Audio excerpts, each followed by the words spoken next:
Honourable member Shrimati Geeta Gowda जी। बहुत बहुत धन्यवाद सभापति महोदय। आज आपने काफ़ी महत्वपूर्ण विषय पर बोलने का अवसर दिया है, मैं इसके लिए सदन का आभार व्यक्त करती हूँ। मुझसे पहले कई सांसदों ने कोरोना काल के बारे में कई सारी बातों को उजागर किया कि पिछले कोरोना काल में, पहले कोरोना काल में क्या हुआ, दूसरे कोरोना काल में क्या हुआ। आज जब हम इस सदन में बैठे चर्चा कर रहे हैं कोरोना काल पर, तो कर्नाटक में तीसरी लहर की आहट पहुंच चुकी है, जहां 2 लोग डिटेक्ट हुए हैं ओमिक्रॉन कोविड के 2 पेशेंट वहां डिटेक्ट हुए हैं।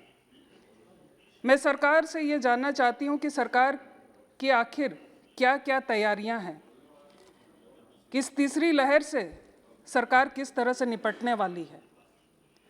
सरकार सुदूर ग्रामीण क्षेत्रों के लिए क्या कर रही है, क्योंकि मैं जिस क्षेत्र से आती हूँ, मैं जिस प्रदेश से आती हूँ, वो काफ़ी पिछड़ा हुआ है।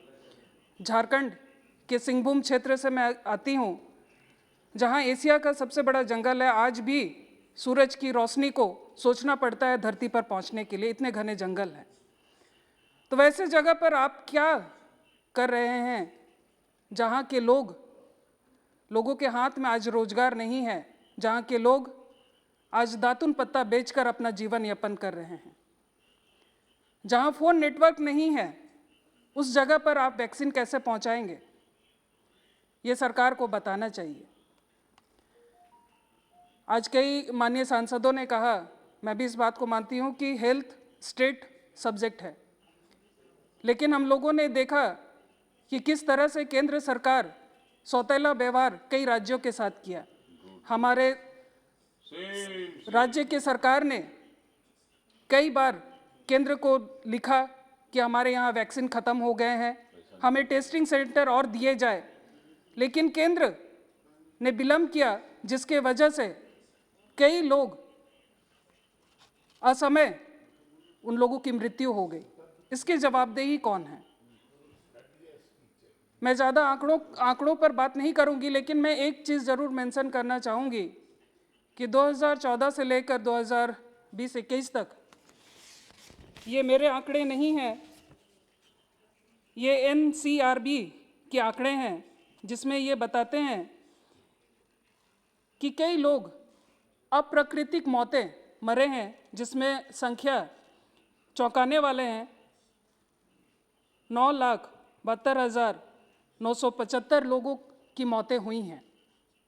तो सरकार के पास में क्या मशीनरीज है कि इन मौतों को रोके? सरकार ऐसे क्या सिस्टम डेवलप कर रही है? आज कई ऐसे राज्य हैं जहां हेल्थ एक बड़ी चुनौती है, क्योंकि वहां अस्पतालों की संख्या ना के बराबर है। तो सरकार उन राज्यों के लिए क्या विचार कर रही है, ये हम जानना चाहेंगे।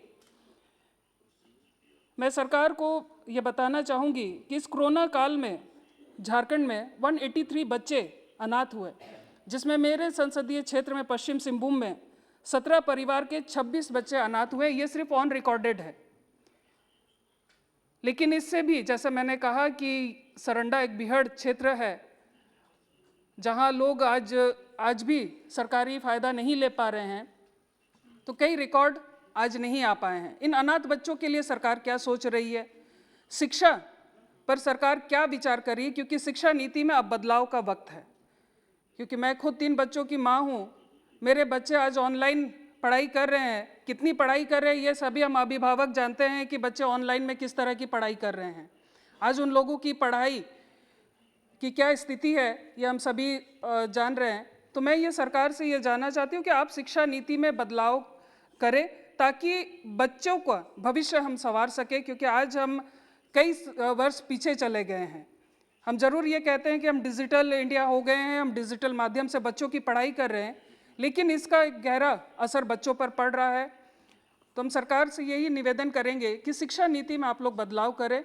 और साथ ही मैं एक चीज़ कहना चाहूँगी इसमें कि इस कोरोना काल में कई परिवार उजड़ गए, परिवार ख़त्म हो गए। ऐसे में लोगों को मानसिक शारीरिक रूप से ये लोग पीड़ित हैं, तो ऐसे मेंटल लोगों के लिए जो मानसिक रूप से पीड़ित हैं, उन लोगों के लिए आप क्या विचार कर रहे हैं, सरकार क्या विचार कर रही है? और मैं इसमें एक चीज़ ये जोड़ना चाहूँगी कि मेडिकल की पढ़ाई को, क्योंकि हम सभी ने देखा कि कोरोना काल में हमने सारा इंफ्रास्ट्रक्चर कई सारा हमने डेवलप कर दिया, कई सारे हॉस्पिटल कर दिए, कई सारे केयर यूनिट्स हम लोगों ने किया, ऑक्सीजन प्लांट हम लोगों ने किया, लेकिन सबसे बड़ी चीज़ जो है कि डॉक्टर हम कहाँ से लाएंगे? आज हमारे भारतवर्ष में डॉक्टर की सबसे ज़्यादा कमी है। तो ऐसे में मैं माननीय मंत्री से ये कहना चाहूँगी कि मेडिकल कॉलेजेस ज़्यादा से ज़्यादा बढ़ाए जाए, ताकि और इसमें प्रवेश जो है गरीब बच्चे कर सके, जो इसमें आ सके, मैं ये कहना चाहूँगी। और साथ ही मैं आपने मुझे ये बोलने का मौका दिया, मैं इसके लिए आपको बहुत धन्यवाद करती हूँ। मैं उम्मीद करती हूँ कि माननीय मंत्री जी इन सभी सवालों का जवाब देंगे। बहुत बहुत धन्यवाद। जोहार। Thank you.